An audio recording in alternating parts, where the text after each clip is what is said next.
ପିଲାମାନେ ତୁମମାନଙ୍କୁ ସଂସ୍କୃତ ଶିକ୍ଷାୟତନର ଏହି ପ୍ରକୋଷ୍ଠ ମଧ୍ୟକୁ ସ୍ୱାଗତ। ଆଜି ପିଲାମାନେ ଆମେ +2 ନ୍ୟୁ CHSC ସିଲାବସ୍ ସଂସ୍କୃତର ପୋଏଟ୍ରି ବିଭାଗରୁ ପଢ଼ିବା ଚାଣକ୍ୟ ନୀତି। ପିଲାମାନେ ତୁମେ ଚାଣକ୍ୟଙ୍କୁ ଜାଣିଛ, ନିଶ୍ଚିତ ଭାବରେ ତାଙ୍କର କୌଣସି ନା କୌଣସି ଉପଦେଶ ବା ଶ୍ଲୋକ ତମ ଜୀବନରେ ତୁମେ ପାଇସାରିଛ ତୁମ ଅଜଣାତରେ। କିନ୍ତୁ ଯଦି ତୁମେ ଜାଣିକିରି ତାଙ୍କ ଶ୍ଲୋକକୁ ଆହୁରି ପଢ଼, ତାହେଲେ ତୁମର ଅଜ୍ଞାନ ରୂପକ ଅନ୍ଧକାର କେଉଁଆଡ଼େ ଚାଲିଯିବ। କାରଣ ତାଙ୍କର ସମସ୍ତ ନୀତି ଗୁଡ଼ିକ ଆମ ପାଇଁ ଦୀପ ସଦୃଶ ଅଟେ। ଦୀପ ଯେପରି ଅନ୍ଧକାରକୁ ଦୂର କରିଥାଏ, ସେହିପରି ଚାଣକ୍ୟଙ୍କର ସମସ୍ତ ନୀତି ଗୁଡ଼ିକ ଆମ ଜୀବନରେ ଥିବା ଅଜ୍ଞାନ ରୂପକ ଅନ୍ଧକାରକୁ ଦୂର କରିଥାଏ। ତାହେଲେ ଆଜି ଆମେ ତାଙ୍କର ଏହି ଚାଣକ୍ୟ ନୀତିରୁ କେତୋଟି ଶ୍ଲୋକ ପଢ଼ିବା। ପ୍ରଥମେ ଆମର ପୁସ୍ତକରେ ଥିବା ତାଙ୍କର ଯେଉଁ ଉପକ୍ରମଟି ଦିଆଯାଇଛି ସେଇଟିକୁ ଆମେ ଜାଣିବା। ତାଙ୍କ ବିଷୟରେ ତୁମେ ତ ଜାଣିଛ, ତଥାପି ଆଉ କିଛି ଏହି ଉପକ୍ରମରୁ ଜାଣିନିଅ। ପ୍ରଥମେ ତାକୁ ପଢ଼ିବା ଚାଲ। ଦେଖ, ଚାଣକ୍ୟ ଚାଣକ୍ୟ ନୀତେଃ ପ୍ରଣେତା କୌଟିଲ୍ୟ ବିଷ୍ଣୁଗୁପ୍ତାଦି ନାମ୍ନା ସୋऽପି ବିଶ୍ୱବିସ୍ତୃତଃ ଅର୍ଥଶାସ୍त्रಂ ତସ୍ୟ ଜଗତି ରାଜନୀତିକ୍ଷେତ୍ରେ ସୁବିଦିତା କୃତିଃ ଐତିହାସିକାः ପ୍ରବଦन्ति ଯତ୍ ସः ରାଜনীতौ କୂଟনীতौ च एतादृशं निपुण आसीत् येन स्वोपमानात् क्रुद्धः सन् प्रतिशोधपरायणा असौ नन्दवंशं समूलमुत्पाट्य मगध सिंहासने चन्द्रगुप्तमभिषिच्य मौर्यवंशं प्रतिष्ठापयामास। जीवनस्य मौल्यबोधं वहन्तः तन्नामपूर्वका बहवः नीतिश्लोकाः विविध संस्करणेषु प्राप्यन्ते। अत्र तु जनानां जीवनमार्गदर्शनार्थे कतिपयानां मुख्यश्लोकानां संग्रहः प्रदत्तः। ପିଲାମାନେ ନିଶ୍ଚିତ ଭାବରେ କିଛି ବୁଝିଛ, କିଛି ବୁଝିନ। ଆଉ ଥରେ ମୁଁ ତୁମକୁ ତାର ଓଡ଼ିଆ କହିଦେଉଛି। ଦେଖ, ଚାଣକ୍ୟ ନୀତେଃ ପ୍ରଣେତା। ଯେଉଁ ଚାଣକ୍ୟ ବା କୌଟିଲ୍ୟ ବା ବିଷ୍ଣୁ ଶର୍ମା ଆମେ ଯାହାକୁ କହିଲେ, ସିଏ ଚାଣକ୍ୟ ନୀତିର ପ୍ରଣେତା ଅର୍ଥାତ୍ ସୃଷ୍ଟିକର୍ତ୍ତା। କୌଟିଲ୍ୟ ବିଷ୍ଣୁଗୁପ୍ତାଦି ନାମ୍ନା, କୌଟିଲ୍ୟ ଏବଂ ବିଷ୍ଣୁଗୁପ୍ତ ଆଦି ନାମରେ ନାମ୍ନା ସୋऽପି ସନ୍ଧି ବିଚ୍ଛେଦ କରିଦେଇ ପଢ଼, ସହ ଯୁକ୍ତ ଅପି ସେ ମଧ୍ୟ ବିଶ୍ୱବିସ୍ତୃତଃ ବିଶ୍ୱରେ ବିଖ୍ୟାତ ପ୍ରସିଦ୍ଧ। ତେଣୁ କୌଟିଲ୍ୟ ବା ବିଷ୍ଣୁଗୁପ୍ତ ଆଦି ନାମରେ ସେ ମଧ୍ୟ ବିଶ୍ୱରେ ବିସ୍ତୃତ ବା ଚିହ୍ନିତ। ଅସ୍ତ୍ରଶାସ୍ତ୍ରಂ ତସ୍ୟ, ତାଙ୍କର, ତସ୍ୟ କହିଲେ ତାଙ୍କର, ଅର୍ଥଶାସ୍ତ୍ର ସେ ଲେଖିଥିଲେ ଅର୍ଥଶାସ୍ତ୍ର, ଜଗତି ଅର୍ଥାତ୍ ଜଗତରେ, ରାଜନୀତି କ୍ଷେତ୍ରରେ ଯେଉଁ ରାଜନୀତି କରାଯାଉଛି ବର୍ତ୍ତମାନ ସେଇ କ୍ଷେତ୍ରରେ, ସୁବିଦିତା କୃତି ଏକ ଜଣାଶୁଣା କାର୍ଯ୍ୟକାରିଣୀ ଜିନିଷଟିଏ ହେଲା। ତା ଦେହରୁ ଅନେକ ରାଜନୀତି ମିଳିଥାଏ, ରାଜନୈତିକ ଶିକ୍ଷା। ଐତିହାସିକାଃ ହେଲା, ଇତିହାସକାର ମାନେ, ପ୍ରବଦନ୍ତି କୁହନ୍ତି, ଯାହା ଗଲାଣି, ଯେଉଁମାନେ ତାଙ୍କୁ ଅନୁଭବ କରିଛନ୍ତି, ଜାଣିଛନ୍ତି, ସେମାନେ ସବୁ କୁହନ୍ତି, ଯତ୍ ଯେ, ସହ ରାଜନୀତୌ କୂଟନୀତୌ ଚ, ସହ କହିଲେ ଚାଣକ୍ୟ, ରାଜନୀତିରେ ଆଉ କୂଟନୀତିରେ, ଚ କହିଲେ ଓ, ତେଣୁ ରାଜନୀତି ଓ କୂଟନୀତିରେ ଏତାଦୃଶଂ ନିପୁଣ ଆସୀତ୍, ଏତାଦୃଶଂ କହିଲେ ଏପରି ହେଲା, ଏପରି ନିପୁଣ ଥିଲେ, ଏପରି ପ୍ରବୀଣ ଥିଲେ, ଚ ଏନ ସ୍ୱ ଅପମାନାତ୍ ହେଲା, ଯିଏକି ସ୍ୱ ଅପମାନାତ୍ ନିଜର ଅପମାନରୁ, କ୍ଷୁବ୍ଧ ତାଙ୍କୁ ଅପମାନ ମିଳିଥିଲା, କୋଉଠାରୁ ନା ନନ୍ଦବଂଶରୁ। ତେଣୁ ସେ ଅପମାନକୁ ଦୂର କରିବା ପାଇଁ ସନ୍ ମାନେ ହୋଇ, ତାହେଲେ ନିଜ ଅପମାନ ଦ୍ୱାରା ରାଗି, ପ୍ରତିଶୋଧ ପରାୟଣା ଅସୌ, ଇଏ ଅସୌ କହିଲେ ଇଏ ପ୍ରତିଶୋଧ ପରାୟଣ ହେଇ ହେଲା ନନ୍ଦବଂଶମ୍ ସମୂଳମ୍ ଉତ୍ପାଟ୍ୟ, ନନ୍ଦବଂଶକୁ ନନ୍ଦବଂଶ ଦ୍ୱାରା ସେ ଅପମାନିତ ହୋଇଥିଲେ।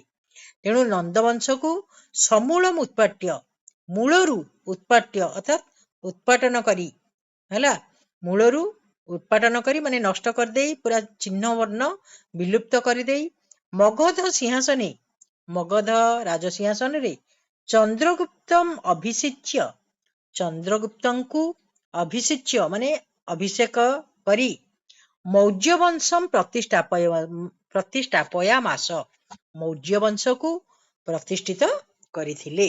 ଇତିହାସ କଥା ପିଲାମାନେ, ଏକୁ ପଢିବାକୁ ହେଲେ ଇତିହାସକୁ ଯିବାକୁ ପଡିବ। ତେଣୁ ଇତିହାସରେ ତମେ ଯାଇ ଜାଣିବ ନନ୍ଦବଂଶ କିଏ ଆଉ ମୌର୍ଯ୍ୟ ବଂଶ କିଏ, ନନ୍ଦବଂଶ ଆଉ ମୌର୍ଯ୍ୟ ବଂଶ ଭିତରେ କାହିଁକି ଗଣ୍ଡଗୋଳ ଲାଗିଥିଲା ଏବଂ ସେ କାହିଁକି ଚାଣକ୍ୟ ସେ ତା ଦ୍ୱାରା ଅପମାନିତ ହେଇଥିଲେ।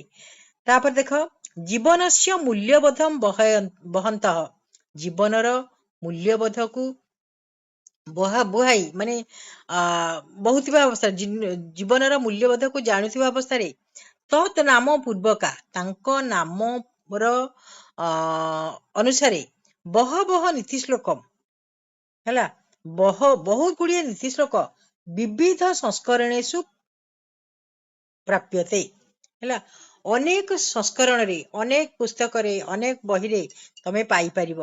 ଅତ୍ରତୁ ଏଠାରେ ଅର୍ଥାତ୍ ଆମର ଏଇ ଚାଣକ୍ୟ ନୀତି ପୋଏଟ୍ରିରେ ଜନାନାମ ଜୀବନ ମାର୍ଗ ଦର୍ଶନାର୍ଥମ, ଲୋକମାନଙ୍କର ଜୀବନର ବାଟକୁ, ଜୀବନର ମାର୍ଗକୁ ଦେଖେଇବା ପାଇଁ, ଲୋକମାନଙ୍କୁ ଜୀବନର ମାର୍ଗକୁ ଦେଖେଇବା ପାଇଁ କତିପୟାନାମ ମୁଖ୍ୟ ଶ୍ଲୋକାନାମ, କେତୋଟି ମୁଖ୍ୟ ମୁଖ୍ୟ ଶ୍ଲୋକକୁ ସଂଗ୍ରହ ପ୍ରଦତ୍ତଃ, ଶ୍ଲୋକକୁ ଏଠାରେ ସଂଗ୍ରହ କରାଯାଇଛି।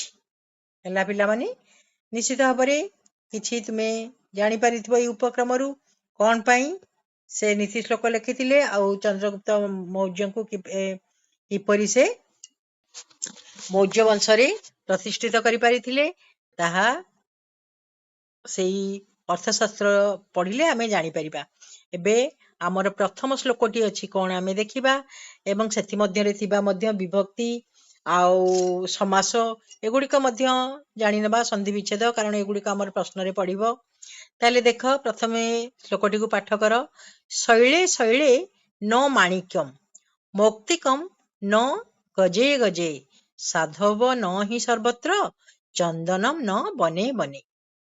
ହେଲା ତାହେଲେ ପିଲାମାନେ ଶୈଳେ ଶୈଳେ, ଶୈଳ ଶବ୍ଦ, ଶୈଳ ଶୈଳ ମାନେ ତମେ ଜାଣିଛ ଗିରି ପର୍ବତ ନାଇଁ ନଗ ଇତ୍ୟାଦି। ତାହେଲେ ଶୈଳ କହିଲେ ପ୍ରତ୍ୟେକ ଶୈଳେ ଶୈଳେ ଯେମିତି ଆମେ କହୁଛେ ଦିନକୁ ଦିନ କଣ ହବ ପ୍ରତିଦିନ, ସେମିତି ପର୍ବତ ପର୍ବତ ମାନେ କଣ ପ୍ରତ୍ୟେକ ପର୍ବତରେ। ତାହେଲେ ଶୈଳେ ଶୈଳେ ଅର୍ଥାତ୍ ପ୍ରତ୍ୟେକ ପର୍ବତରେ ନ ମାଣିକ୍ୟମ୍, ମାଣିକ୍ୟ ମିଳେ ନାହିଁ। ତାହେଲେ ମାଣିକ୍ୟ କୋଉଠୁ ମିଳେ ପିଲାମାନେ ଜାଣିଛ? ମଣି ବା ମାଣିକ୍ୟ, ମାଣିକ୍ୟ କଣ ରତ୍ନ ଅଳଙ୍କାର ନାଇଁ, ସେଇ ଯୋଉ ମାଣିକ୍ୟ କୋଉଠୁ ମିଳେ ନା ପର୍ବତ ମଧ୍ୟରେ ଥିବା ଶିଳା ଭିତରୁ ସେଠୁ ମିଳେ, କିନ୍ତୁ ପ୍ରତ୍ୟେକ ପର୍ବତରେ ଏହା ମିଳେ ନାହିଁ। ଆମେ ତ ବହୁତ ମଣିଷ ଦେଖିଛେ, ପ୍ରତ୍ୟେକ ମଣିଷ ପାଖରେ ଖାଲି ଭଲ ଗୁଣ ଥାଏ କି? ଭଲ ଥାଏ ମନ୍ଦ ଥାଏ। ଭଲ ଗୁଣ ବା ଜ୍ଞାନୀ ବ୍ୟକ୍ତି ପାଇବାକୁ ହେଲେ 100ରୁ ଗୋଟିଏ କୋଉଠି ମିଳେ। ସେମିତି ପ୍ରତ୍ୟେକ ପର୍ବତରେ କଣ ଦେଖାଯାଏ ନାହିଁ? ମାଣିକ୍ୟ ଦେଖାଯାଏ ନାହିଁ, ଖୋଜିଲେ ମିଳେ ନାହିଁ। କ୍ୱଚିତ କ୍ୱଚିତ ପର୍ବତରେ ଏହା ଦେଖିବାକୁ ମିଳେ। ସେହିପରି ମୌକ୍ତିକମ୍ ମୁକ୍ତା ହେଲା, ମୌକ୍ତିକମ୍ ନ ଗଜେ ଗଜେ, ଗଜ କହିଲେ ହାତୀ। ତାହେଲେ ପ୍ରତ୍ୟେକ ଗଜ ପାଖରେ, ପ୍ରତ୍ୟେକ ହାତୀ ପାଖରେ ମୁକ୍ତା ମିଳେ ନାହିଁ, ମୋତି ମିଳେ ନାହିଁ। ହେଲା ସେମିତି କ୍ୱଚିତ କୌଣସି ଅସାଧାରଣ ଗଜ ପାଖରେ ତାହା ହିଁ ଦେଖିବାକୁ ମିଳେ, ସେଥିପାଇଁ ଆମକୁ ଖୋଜିବାକୁ ପଡିବ ନାଇଁ। ସେହିପରି ସାଧବ ନ ହିଁ ସର୍ବତ୍ର, ସାଧବ ସାଧୁ ଶବ୍ଦ ପିଲାମାନେ ହର୍ଷ ଉକାରାନ୍ତ ସାଧୁ ସାଧୁ ସାଧବ, ସାଧୁ ଶବ୍ଦର ପ୍ରଥମା ବିଭକ୍ତି ବହୁବଚନ ହେଇଛି ସାଧବ। ସାଧବ କହିଲେ ସାଧୁ ମାନେ, ନ ହିଁ ସର୍ବତ୍ର ହେଲା, ସାଧୁ ମାନେ ସବୁଠାରେ ମିଳନ୍ତି ନାହିଁ। ହେଲା ସବୁଠାରେ ତମେ ସାଧୁ ମାନଙ୍କୁ ପାଇବ, ଜ୍ଞାନୀ ବ୍ୟକ୍ତି ମାନଙ୍କୁ ପାଇବ ନା, କ୍ୱଚିତ।